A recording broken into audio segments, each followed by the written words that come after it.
Praise the lord. దేవుని నామానికి మహిమ కలుగును గాక. ఈరోజు మనం చదవబోతున్నటువంటి వాక్యం, నిత్య జీవం పొందాలంటే ఏం చేయాలి? లూకాసు వార్త 18వ అధ్యాయం 29వ వచనం ఈ విధంగా సెలవిస్తుంది.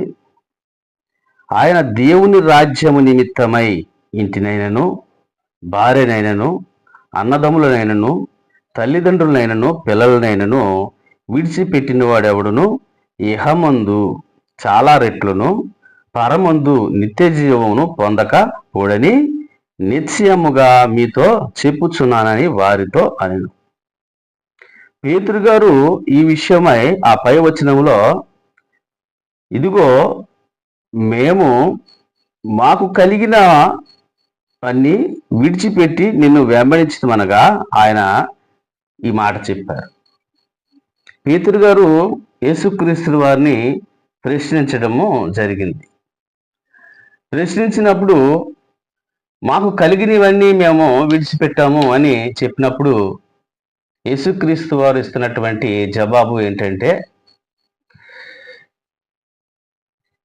ఈ భూమి మీద ఉన్నంత కాలం దేవుని రాజ్యం నిమిత్తము భార్యనైనా, బిడ్డలనైనా, ఆస్తులనైనా ఏదైనప్పటికీ కూడా విడిచిపెట్టి దేవుని రాజ్యం నిమిత్తం పనిచేసిన వాళ్ళు ఏం పొందుకుంటారంట? నిత్య జీవము పొందుకుంటారని ఆయన సెలవు ఇవ్వడం జరిగింది. అంటే నిత్య జీవం పొందాలి అంటే ఈ భూమి మీద పుట్టినటువంటి మరి క్రైస్తవుడిగా జీవిస్తున్నటువంటి మనం అందరం కూడా దేవుని పని నిమిత్తము, దేవుని రాజ్యము నిమిత్తము అవసరమైతే భార్యలైనను, బిడ్డలనైనను, ఇల్లునైనను, మరి ఆస్తులైన విడిచిపెట్టి దేవుని పని చేయాల్సినటువంటి అవసరం ఉంది. ఎందుకంటే నిత్య జీవం అంత తొందరగా వచ్చేది కాదండి.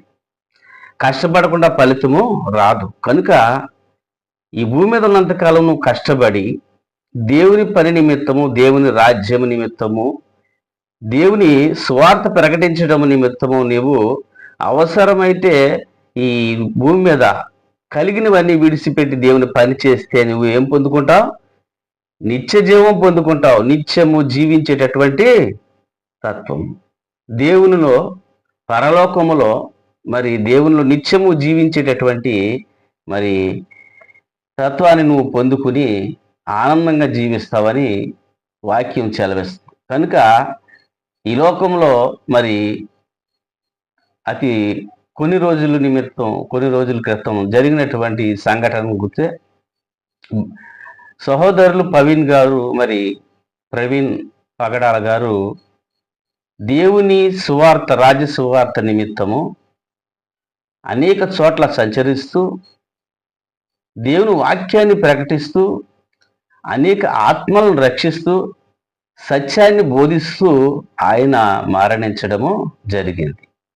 ఆయన మరణాన్ని గురించి కుటుంబము, క్రైస్తవ లోకము ఎంతో మరి వేదన చెందుతున్నటువంటి సందర్భం ఇది. అయినప్పటికీ వాక్యానుసారంగా మరి మనం ఆలోచిస్తే ఈ భౌతికమైనటువంటి మరణము అది ఎప్పుడైనా రావచ్చు.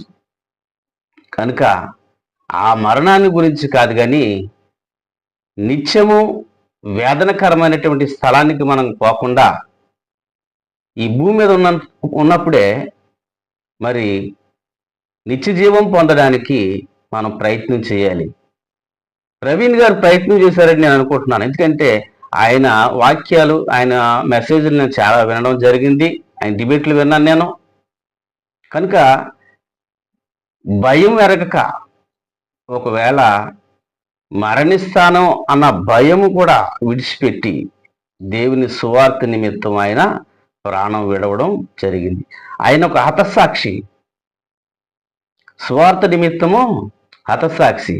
ఆయన ఖచ్చితంగా నిత్య జీవంలో ప్రవేశిస్తారని నేను నమ్ముతున్నాను. కనుక ఆయన మరణించాడు అనే బాధను పక్కన పెట్టి మనం మరణిస్తే నిత్య జీవంలోకి వెళ్తామా?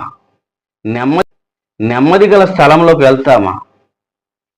పరదేశంలో మనం ప్రవేశిస్తామని ఒకసారి మనం అందరం ఆలోచించుకుని, ప్రవీణ్ గారిని ఆదర్శంగా తీసుకుని, మరి ఆయన జీవించినట్లే సువార్త నిమిత్తం భార్యను, బిడ్డలను, ఆస్తులను విడిచిపెట్టి ఎంత దూరమైనా వెళ్ళి సువార్త ప్రకటించుతూ అనేక ఆత్మలను రక్షించడానికి మనం అందరం పూనుకోవాలని నన్ను నేను హెచ్చరించుకుంటూ, మిమ్మల్ని హెచ్చరిస్తూ ఇంతటితో ఈ వాక్యాన్ని ముగిస్తున్నాను. Praise the lord. దేవుని నామానికి మహిమ కలుగును గాక. అందరికీ వందనాలు.